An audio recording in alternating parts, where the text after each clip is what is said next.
શિક્ષકોની ભરતીને લઈને ચૈતર વસાવાએ વિધાનસભામાં સરકારને પ્રશ્નો પૂછ્યા હતા તો આદિવાસી વિકાસ માટે બજેટમાં ફાળવેલી રકમને લઈને પણ ચૈતર વસાવાએ વિધાનસભામાં સવાલ ઉઠાવ્યા હતા। આદિવાસી વિસ્તારોમાં સમસ્યાઓને લઈને પણ ચૈતર વસાવાએ સરકારને સવાલ કર્યા હતા। સ્તરીય ભરતીની પરીક્ષાઓને લઈને મારો પ્રશ્ન હતો કે જૂન તથા સપ્ટેમ્બર 2023 અનુક્રમે ટેટ એસ અને ટેટ એચએસ ની દ્વિતીય સ્તરીય પરીક્ષા લેવાઈ હતી એ હકીકત સાચી છે તો સરકારે સ્વીકાર્યું કે અમે પરીક્ષા લીધી છે। તો બીજો પ્રશ્ન હતો કે શિક્ષકોની ભરતી ક્યારે કરવામાં આવશે, તેમણે કીધું કે એ ભરતીની પ્રક્રિયા ચાલુ છે। તો 2023 સપ્ટેમ્બરમાં ભરતી પ્રક્રિયા કરી 2024 જતો રહે છે અને 2025 ચાલુ થઈ છે।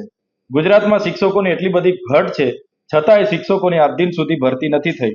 ત્યારે જે પણ ગુજરાતના યુવાનોએ સરકારની ધારાધોરણ મુજબ ટેટ ટાટ પાસ કરીને જેટલી પણ પરીક્ષાઓ હતી એ પરીક્ષાઓ પાસ કરીને પોતે સરકારી શિક્ષક બનવાનું જેમનું સપનું હતું એ આ ભરતીઓ હજુ ન કરવાના કારણે એવા યુવાનો ભવિષ્ય અંધકારમય બન્યું છે।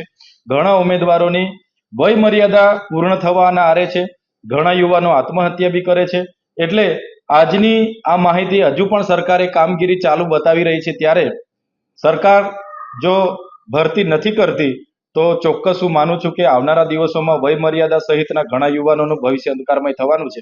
તો સત્વરે સરકારે જે 24,700 શિક્ષકોની ભરતી કરવા માટેની જાહેરાત કરી છે એ સરકાર કરે અને કાયમી શિક્ષકોની નિમણૂક આપે એવી અમારી માંગણી છે।